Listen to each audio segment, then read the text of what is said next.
Lucu ya. Ketika sujud di depan patung agama lain disebut penyembahan berhala, semua langsung sepakat itu sesat. Tapi begitu patungnya diganti nama Maria, tiba-tiba bahasanya berubah jadi penghormatan. Inilah masalah terbesar banyak orang beragama hari ini. Bukan lagi mencari kebenaran, tetapi mencari cara supaya tradisinya terlihat benar. Dan debat ini benar-benar membongkar itu semua. Bukan cuma soal patung, bukan cuma soal Maria, tetapi soal bagaimana manusia bisa begitu lihai memelintir logika demi mempertahankan ajaran yang bahkan tidak pernah diajarkan langsung oleh Tuhan Yesus maupun para rasul. Ya, silakan Ramahul, kenalan dulu Bang, Abang Kristen atau Islam? Saya seorang Katolik. Edis? Saya Kristen. Apakah Kristen apa, Edis? Kristen pengikut Tuhan Yesus, Bang. Nah, kau harus jujur, Dis. Saya Katolik. Kristen dari Indonesia banyak. Denomnya. Harus jujur dulu. Maksudnya dari denom. Iya, denom. Saya gerejanya bukan di gereja Indonesia, Bang. Iya. Kau kan asli orang Indonesia, kan? Oh, waktu saya gereja di Indonesia. Enggak, sampai sekarang juga. Kalau kau mengatakan Protestan, katakan Protestanmu apa? Nggak ada saya denom-denoman seperti itu, Bang. Yang saya baca di dalam Alkitab nggak ada Kristen Protestan, Bang. Yang ada di dalam Alkitab itu adalah Kristen. Begitu, Bang. Enggak, kau nggak jujur, Dis. Beritahu saja, supaya orang tahu. Loh, memang nggak ada di sini denomnya, Bang. Nggak ada denom-denom seperti itu, golongan begini, nggak ada. Di sini saya ke gereja Kristen Indonesia, gereja Kristen, Bang, gereja Kristen. Begitu. Nah, yang ingin saya tanyakan kepada Anda, memangnya ada dalam Alkitab gereja Kristen Indonesia? Kan nggak ada. Itu adalah nama denom yang diberi identitas yang diberikan untuk ngasih nama gereja. Biar gerejanya itu bisa dibedakan. Contoh, kamu lagi ada di gereja mana? Saya lagi di gereja, kan harus ada namanya. Nama organisasi gerejanya. Nah, saya tidak berimannya itu bukan kepada pelangnya itu, bukan. Saya berimannya itu kepada isinya, bukan kepada pelangnya, tulisan lambang gerakannya apa, bukan. Begitu. Saya adalah seorang Kristen. Kristen apa? Kristen pengikut Tuhan Yesus, bukan Kristen pengikut pemuka agama tertentu, tetapi Kristen pengikut Tuhan Yesus. Kurang puas lagi dengan jawaban saya? Persisnya.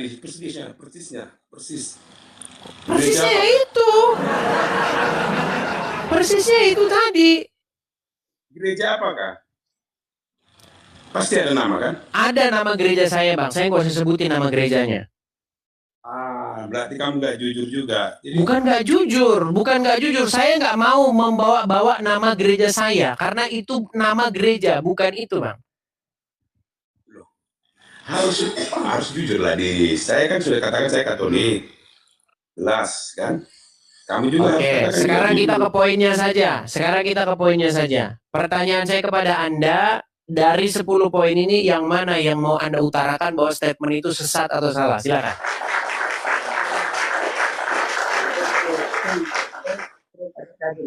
Tapi saya mau tanya tentang Tritunggal. Oke, Tritunggal, silakan. Yang berarti sebentar, Bang. Berarti nomor 3. Silakan, Bang. Nah, saya kurang jelas dengan bacaan, tapi saya mau tanya begini.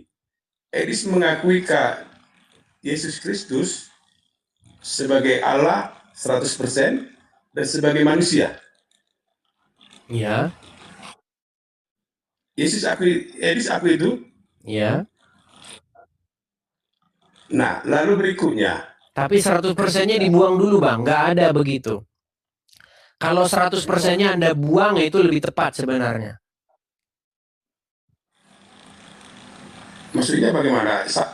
Edis masih khawatir dengan 100 Yesus sebagai 100% Di mana, Bang? Allah. Di mana, Bang, dalam Alkitab tulisannya begitu? Yesus 100% Allah itu di mana? Coba tunjukin sama saya ayatnya.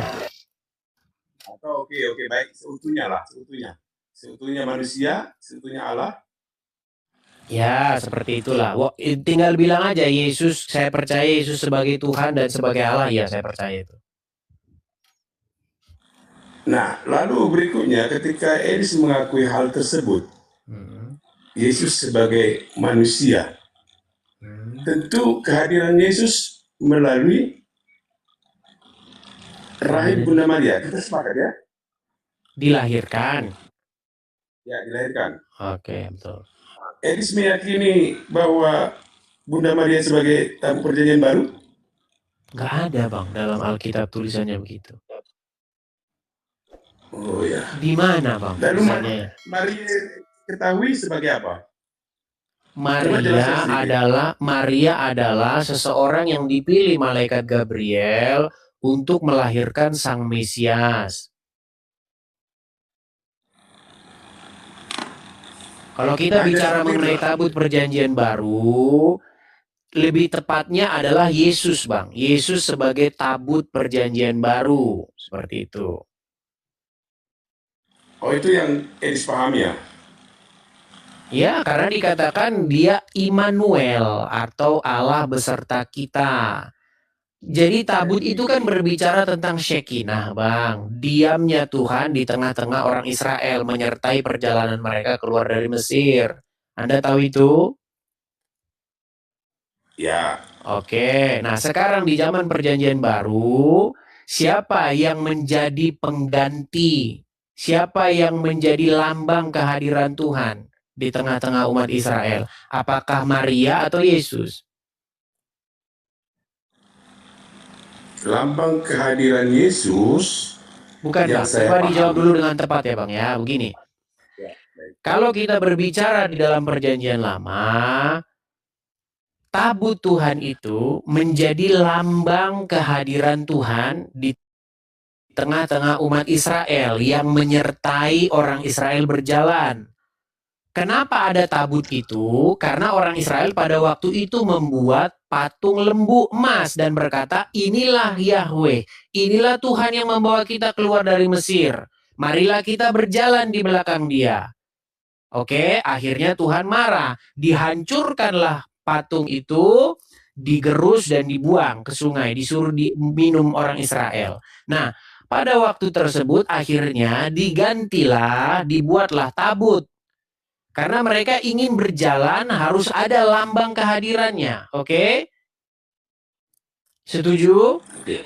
Nah, di dalam perjanjian baru, lambang kehadiran Tuhan itu disebut dengan Immanuel. Atau Allah ada di tengah-tengah kita. Tuhan ada di tengah-tengah kita. Kalau pakai Allah nanti orang Islam nanti nyangkanya Allah. Makanya saya harus menghindari. Gini, Bang. Saya itu harus membuat bahasa-bahasa supaya nanti nggak orang salah paham. Oke? Nah, setelah itu saya tanya kepada Anda, yang menjadi lambang kehadiran Tuhan, lambang kehadiran Elohim, Immanuel, itu Maria atau Yesus? Bagi yang saya pahami, Maria. Bukan Yesus Immanuel ya, tapi Maria ya. Maka saya bilang tadi kan Pak Edis, saya katakan tadi kan Yesus yang kita akui sebagai manusia. Bang, jangan dulu ke situ, Bang. Abang kan bilang bahwasanya Maria itu adalah tabut perjanjian Tuhan, betul? Betul? Betul. Oke, statement itu tidak ada, Bang. Statement itu berasal daripada penjual patung Maria. Supaya apa? Supaya bisnis patung Maria itu lancar, Bang. Jadi mereka harus mencari daya upaya, Bang, supaya bisnis itu tidak bangkrut, Bang. Biar abang tahu, itu semua bisnis, Bang. Bisnis penjualan patung. Karena ada duitnya di situ, Bang. Supaya bisnis itu tidak putus, maka harus dicari dalil-dalilnya di dalam Alkitab. Tetapi kalau Anda tidak percaya, tidak mengapa. Saya sudah menggeluti ini, Bang, belasan tahun. Sekarang yang pertanyaan saya kepada Anda, yang disebut Immanuel atau Elohim beserta kita, Yesus atau Maria?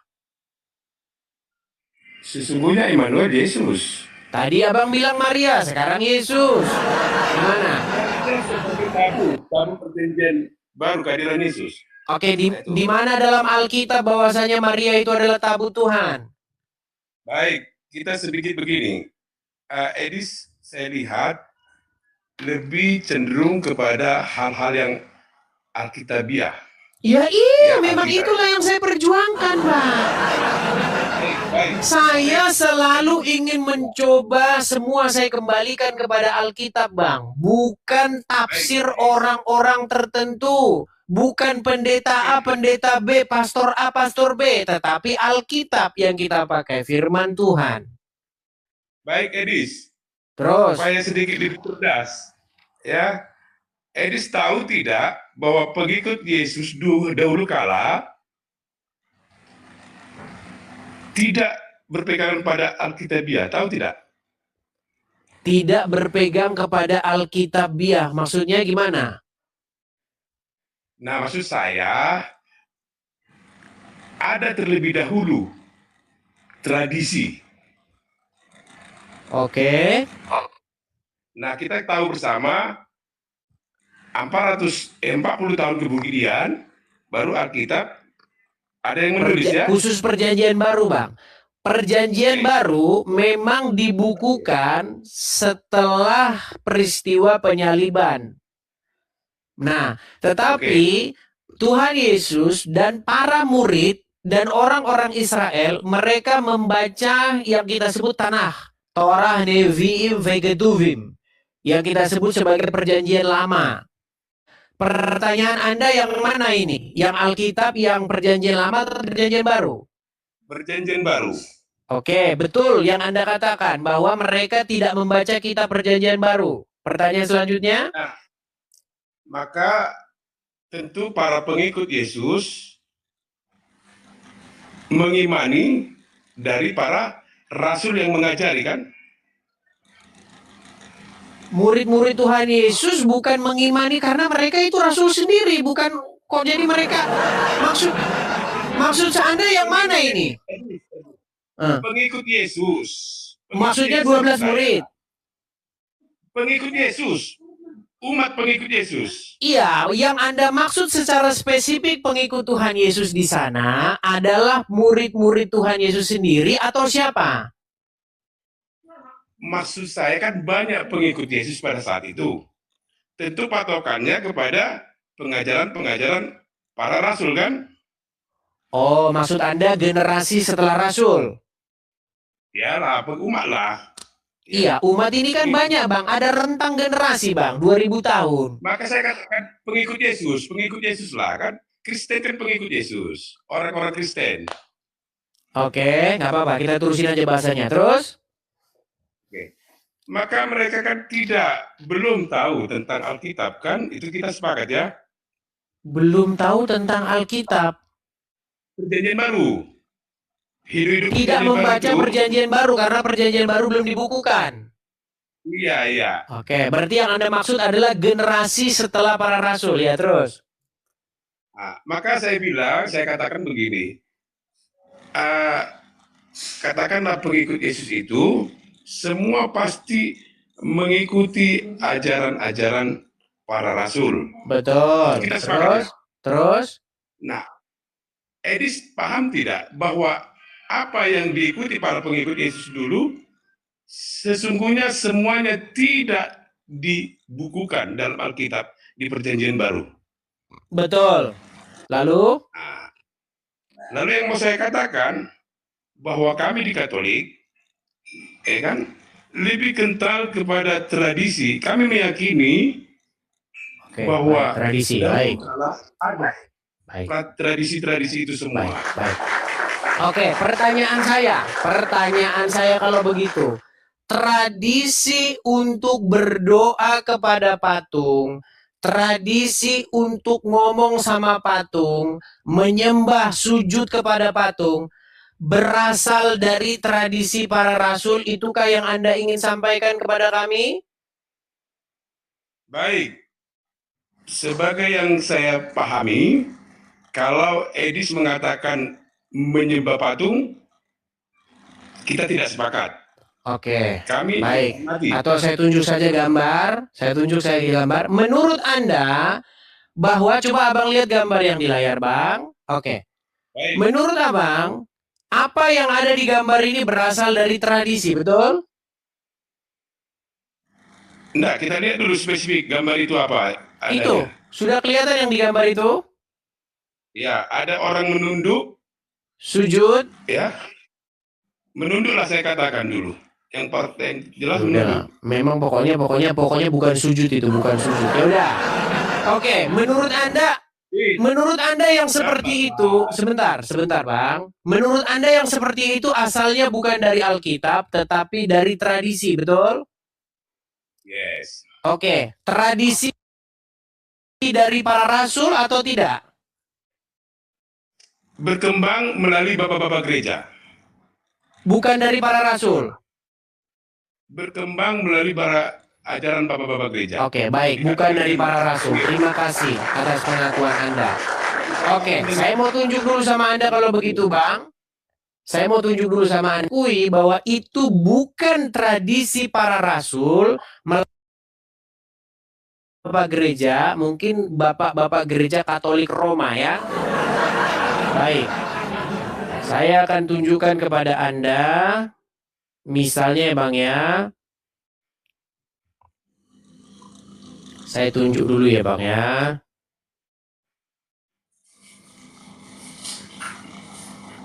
Kita akan berikan satu gambar.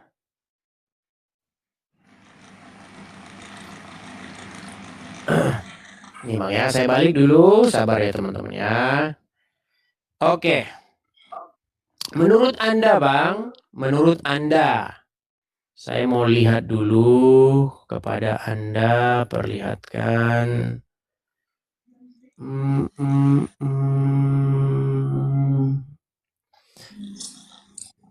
Oke, menurut Anda ini siapa Bang?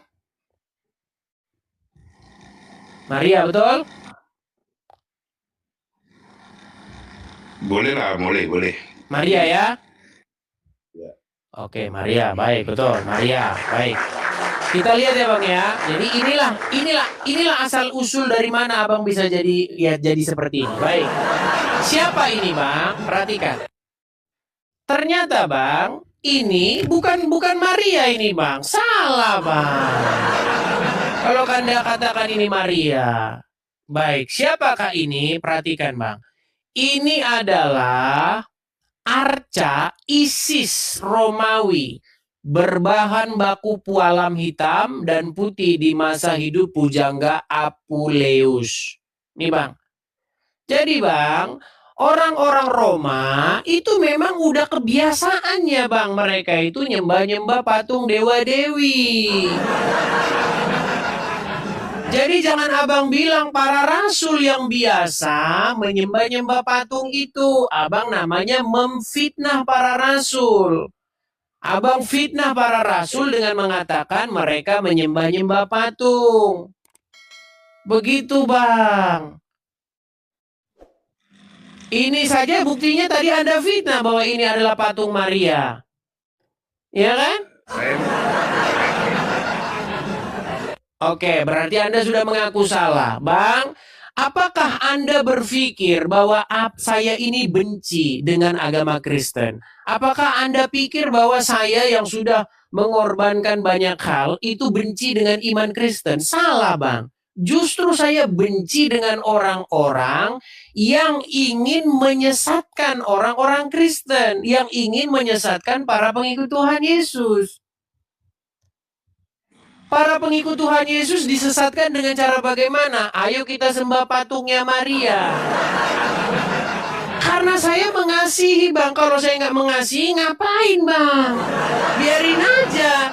Seperti Bom-Bom dan Rudi. Bom-Bom dan Rudi tidak... Gini Bang. Bom-Bom dan Rudi, Mata Pisau dan kawan-kawan, tahu nggak isi kepala mereka? Duit. Jadi yang penting bagi mereka apa? Itu betul, itu nggak apa-apa sembah patung. Tapi jangan lupa saya juga dibantu dong perpuluhan. Itu yang ada di isi kepala mereka adalah duit Bang. Tetapi saya Bang, saya harus mengajarkan yang benar. bahwa para rasul tidak pernah, ingat Bang, para rasul tidak pernah mengajarkan sujud kepada patung. Yang kenapa Bang kok bisa sekarang itu banyak sujud kepada patung Maria? Saya kasih tahu Bang. Saya kasih tahu dengan benar. Dulu orang-orang Roma biasa nyembah-nyembah begini, Bang. Biasa mereka itu sujud-sujud kepada dewa-dewi ini. Ketika Kristen masuk ke Roma, bisnisnya itu tidak mau mereka bisnis itu langsung habis. Ada dicatat. Dicatat gitu di dalam Alkitab, Bang. Karena bisnis patung ini bisnis yang menggiurkan. Nah, biarlah nggak apa-apa lah Dewi Artemis dibuang saja ke tong sampah, Isis dibuang saja ke tong sampah. Kita ganti aja patungnya. Jadi patung Zeus diganti dengan patung Yesus, patung Dewi Artemis, patung Isis diganti dengan patung Maria. Wah, Bang tidak percaya sih Bang, karena saya mengasihi Anda ini saya berbuat begini. Kalau Anda katakan bahwa patung Maria itu adalah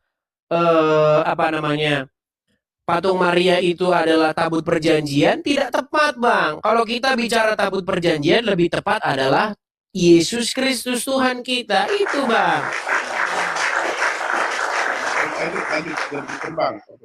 Nah, sekarang Bang, apakah Anda mau tunduk kepada firman Tuhan bahwasanya kita sebagai pengikut Tuhan Yesus jangan sujud kepada patung-patung, bukan hanya kepada patung-patung, Bang. Kita tidak boleh sujud kepada pohon, sujud kepada batu untuk menghormati, berdoa apalagi kepada batu itu. Setuju? Sepakat. Sepakat, ya sudah. Kalau begitu di manakah dosa saya, di manakah salah saya untuk mengatakan itu, Bang? Salah Edis meyakini tanpa pembuktian yang benar bahwa Edis mengatakan umat Katolik menyembah patung. Sesungguhnya tidak. Kalau seperti itu, coba Abang jelaskan kepada saya, apakah yang ada di gambar ini? Karena yang di gambar inilah yang dibela-belain, Bang. Yang terus digembar-gemborkan bahwa ini adalah ajaran daripada Bang. Saya percaya, Bang, bahwa sebenarnya yang kalian lakukan itu, Bang, tidak ada di dalam Alkitab pun. Saya percaya Alkitab Katolik pun nggak bakal ada itu, Bang. Oke, sepakat, benar. Terus kenapa Abang melakukan hal seperti ini? Maka kami Katolik ada 3 hal, Dis. Ya, tradisi, magisterium, Alkitab. Nah, itu kami peroleh semua. Ya. Jadi yang digambar ini boleh? Nah, baik. Kalau kamu mau ulas tentang gambar, mari kita pastikan dulu. Detail yang kamu beritahu ini bahwa ada seorang yang berlutut, menundukkan kepala. Oke, sebentar, saya tanya dulu sama Abang dulu. Bang, menurut Abang, yang digambar itu, menurut Abang, apakah itu boleh? Nah, baik. Maka saya bilang, kita detail dulu ya. Itu ada orang berlutut, menunduk. Edis, kalau saya katakan itu dia menghormati, Edis menyangkalkah? Tidak menyangkal, Bang. Bukan hanya sekedar menghormati, Bang. Mereka sujud menyembah patung. Mau Abang lihat gambar yang lebih jelasnya, Bang? Atau Abang mau lihat gambar yang lebih jelasnya? Boleh. Tapi fokus kalau ditunjukkan gambar, kita lihat gambarnya dengan benar ya. Oke, lihat Bang ya. Lihat ini, Bang. Baik. Oke. Ya. Oke, lihat yang di ujung sana, Bang. Baik. Abang lihat dong, lihat ke sini. Jangan nanti kita ulang lagi. Oke, lihatin dulu. Ngapain itu, Bang? Boleh. Ya, ada orang berlutut menuju gambar itu. Oke, dan nanti lihat dulu sampai habis. Kita lihat kaos yang warna biru. Kita lihat kaos yang warna biru dulu sebentar ya, Bang ya. Nanti. Tunggu kameranya mengarah ke kaos warna biru. Lihat. Oke. Nah, lihatan? Ya. Oke, ngapain itu, Bang? Menghormati. Menyembah bukan itu, Bang? Tidak, menghormati. Sujud bukan itu? Sujud benar. Nah, sujud. Nah, boleh tidak menurut Alkitab, jangan engkau sujud kepada patung-patung berhala apapun, patung yang menyerupai apapun. Boleh tidak itu dalam Alkitab, Bang? Kalau yang saya pahami tentang penyembahan, itu harus ada 3 hal. Tapi ini tidak nampak yang kau beritahu ini. Oke, apa saja, Ya. Bang? 3 hal itu, Bang. Ada imam, Oke, menurut Anda di dalam gereja Katolik nggak ada imamnya, Bang? ada Oke, imamnya ada. Terus apa lagi? mimbar, Oke, ada nggak mimbarnya itu, Bang? altar. Oke, ada nggak dalam gereja Katolik ini mimbarnya? Di altarnya tidak ada. Dalam Kalau gereja menurut Anda- Katolik ini, Bang, kok tidak ada altarnya, Bang? Ada, Bang. Ada, Bos, Bang. please. Itu persis Sebentar, ada Bang. patungnya Nggak, kita saja. lanjutkan dulu. Sebentar, Bang. Kita lanjutkan. Coba Abang lihat itu, ada altarnya di situ. Ini di dalam gereja Katolik, Bang. Dis, harus berdasarkan apa yang kau lihat video ini. Aduh. Saya melihat altar itu di belakang. Altar itu di belakang. Iya, tapi kan ada altarnya, Bang. Betul? Ada altarnya nggak di situ? Iya, ada. Ada. Oke, nomor 1, nomor 2 terpenuhi. Lalu nomor 3, Bang. Korban. Korban apa? Bakaran. Terserah, kalau kami sekarang Ekaristia namanya. Apa? Ada. Itulah kan. Apa? Roti dan anggur. Bagi kami. Harus ada roti dan anggurnya. Ya, bagi kami ya. Berarti di dalam Alkitab boleh Oke, gini. Berarti di dalam Alkitab menurut Anda gambar yang di bawah ini adalah boleh. Karena tidak ada di situ roti dan anggur. Berarti yang di bawah boleh ya. Berarti boleh, yang penting nggak ada roti anggurnya. Boleh. Baik Edis. Itu yang di bawah saya tidak tahu apa alirannya ya. Bahwa saya yakin juga dia menghormati itu. Dan itu boleh, Alkitabiah itu ya. Ya, saya kira apa yang kamu tanyakan kepada saya anggap yang di bawah ini juga pasti menghormati. Tapi entah kepada siapa dia menghormati, saya tidak tahu. Iya, kepada patung itulah, Bang. Masa kepada siapa? Nah, latar belakang patung itu saya kan tidak tahu itu maksud saya. Oke, berarti Tapi kalau tergantung patungnya berarti. Tidak, saya tidak tahu itu. Maka kesan saya tadi saya katakan dia pasti menghormati. Tapi siapakah patung yang dia hormati itu hak dia. Ya. Oke, baik. Jadi selama patungnya patung Maria nggak apa-apa ya? Nah, dan saya tidak ada katakan itu. Kamu bagaimana sih? Gimana sih Bang ini? Aduh. Yang segini, yang di bawah menurut Anda adalah perbuatan yang melanggar isi Alkitab atau tidak?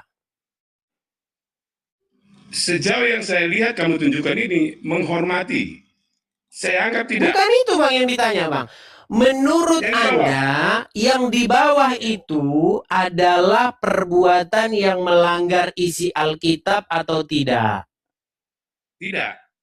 Tidak. Iya, makanya Abang jadi orang Katolik. Pasti. Ya iya, karena menurut Anda yang di bawah itu nggak apa-apa. Makanya saya bilang, Bang, yang kayak begini ya juga nggak apa-apa. Ini kayak gini juga nggak apa-apa. Nih, ya kan nggak apa-apa, Bang. Nih, menghormati kepada patung ini nggak apa-apa. Ya memang karena memang sekembar kok 11-12. Begitu loh, Bang. Jadi yang saya maksud, makanya Bang, selama patungnya nih, misalnya ke orang ini nih, selama patungnya itu adalah patung bukan Maria, maka Anda katakan sesat, menyembah berhala. Nah, tapi kalau patungnya patung Maria, oh nggak apa-apa, boleh. Kamu framing. Saya tidak. Oh, framing. Coba sekarang saya tanya sama Anda, menurut Anda yang digambar ini, menurut Anda ini penyembahan kepada patung nggak? Ya. Oke, kalau patungnya diganti patung Maria? Tidak masalah. Nah, kan sudah saya bilang, nggak boleh nyembah patung selain patung Maria. Itu. tidak boleh menyembah patung selain daripada patung Maria. Please, jangan framing dong. Kok framing? Anda sendiri kok yang mengatakan itu, Pak. Gimana? Itu saya katakan itu tidak salah dalam Alkitabiah yang dibawa juga tadi. Ya. Karena saya meyakini dia itu menghormati juga mungkin bentuk penghormatan. Jadi sama seperti apa yang yang ada dalam iman Katolik seperti itu. Tapi iman yang tadi yang dibawa itu saya nggak tahu itu. Ya, tapi nggak masalah, no problem. Oke, intinya menurut Anda penyembahan kepada patung-patung itu tidak boleh selagi patung itu bukan patung Maria, tapi kalau patung Maria boleh, betul? Boleh semua. Boleh semua. Ya, itulah teman-teman. Tergantung iman Mudis, boleh semua. Boleh semua. Ya sudah, baik. Oke, berarti penyembahan nih saya screenshot aja lah biar besok saya nggak nyari-nyari lagi ya. Saya sudah katakan itu penyembahan ya, menghormati ya.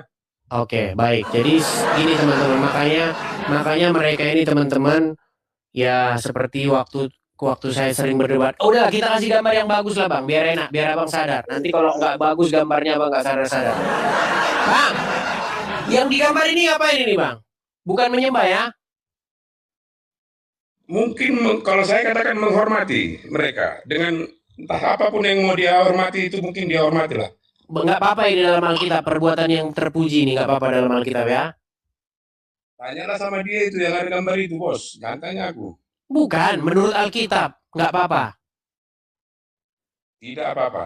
Tidak apa-apa. Baik, semangat Bang, lanjutkan. Ya, seperti itulah teman-teman hasil kita berdiskusi dengan umat Katolik Roma. Ya memang kalau pola pikirnya seperti itu ya mau gimana. Yang jelas kebenaran kita sampaikan, mereka tidak mau menerima. Itu perkara urusan gimana? Aku tanya dulu. Oke lah, itu sudahlah. Itu bagian dari iman kami lah ya Katolik ya. Nah sekarang saya mau tanya, kamu katakan gereja Kristen Indonesia ya? Bukan Gereja Kristen Indonesia, maksudnya GKI Bang, bukan. Yang saya maksud itu saya ke gereja di mana banyak orang-orang Indonesianya. Oke baik, entah apapun nama gerejamu, saya mau tanya kepada gerejamu yang kamu imani itu, bagaimana kamu? Bukan gerejanya yang saya imani Bang, bukan organisasi gerejanya itu Bang yang saya imani. Yang saya imani itu adalah firman Tuhan, bukan karena begini Bang, karena Anda begini. Karena iman Anda itu adalah iman merek organisasi, makanya saya tahu Katolik itu Anda itu bukan mengimani Alkitab, tetapi mengimani merek organisasi. Kami selain Alkitab ada dua lagi Dis, tradisi magisterium, bukan hanya Alkitab. Oke, berarti betul fitnahan yang kepada saya bahwa ketika Anda mengatakan bahwa Edis memberitakan Injil yang lain, padahal di dalam Alkitab apa yang kami beritakan kepada kamu, itulah yang kami terima daripada Tuhan Yesus, betul? Nah, sekarang Anda memberitakan suatu Injil yang lain yang tidak pernah diterima daripada Tuhan Yesus. Betul? Saya katakan ada tiga. Iya betul. Jangan diulang lagi Bang. Berarti Anda sudah mengimani bahwa yang dua itu tidak berasal dari Tuhan Yesus. Setuju? Ya, jangan kau bilang tidak berasal dari Tuhan Yesus. Oke, di mana Tuhan Yesus mengajarkan untuk sujud kepada patung Maria? Saya tadi sudah kita bahas tadi. Ulang-ulang lagi kalau begini caranya, Bang. Makanya, stop hal begini ya, supaya kita berkembang. Kita yakini kita berbeda ya. Bang, kita bukan mau membahas itu, Bang. Kita berbeda, bukan itu. Begini loh, yang kita bahas adalah bahwa Anda memberitakan suatu Injil yang lain yang tidak berasal daripada Tuhan Yesus. Setuju? Tidak. Oke, pertanyaan saya, berasal dari manakah penyembahan sujud kepada patung Maria? Apakah berasal dari Tuhan Yesus atau berasal dari tradisi orang-orang Roma? Nah, saya katakan tadi, kami ada 3 hal. Tidak hanya Alkitab, tradisi dan magisterium. Saya tahu itu. Makanya saya tanyakan kepada Anda, yang Anda katakan tadi magisterium dan satu lagi apa? Tradisi. Apakah yang dua itu berasal daripada Tuhan Yesus? Menurut yang saya pahami, karena itu berasal juga dari para rasul pada masa hidupnya, pasti iya. Oke, kalau begitu buktikan kepada saya, di manakah Tuhan Yesus atau para rasul mengajarkan untuk sujud kepada patungnya Maria? Sekali lagi, kalau kamu katakan sujud, kita tidak sepaham. Ya sudah, seperti yang digambar itu tadi. Di manakah diajarkan oleh Tuhan Yesus untuk melakukan seperti yang digambar ini? Coba, kalau dibilang ya udahlah, nggak usah, ini nggak menyembah lah pokoknya. Pokoknya nggak menyembah. Pokoknya nggak menghormati patung. Pokoknya bukan. Pertanyaan saya, dari manakah pengajaran yang seperti gambar ini didapatkan? Dari magisterium, bapak-bapak gereja. Alamak, ngulang lagi. Saya ngerti itu, Ramahul, Pak Ramahul. Maksud saya, tradisi itu berasal dari mana?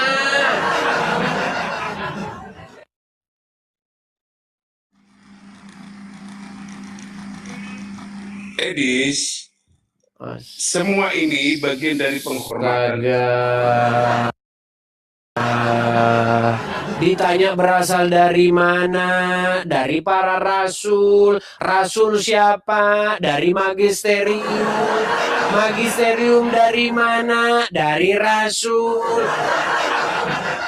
Sama waktu saya diskusi dengan tetangga sebelah. Agama A benar karena tertulis agama A benar. Logika macam apa itu, saudara-saudara?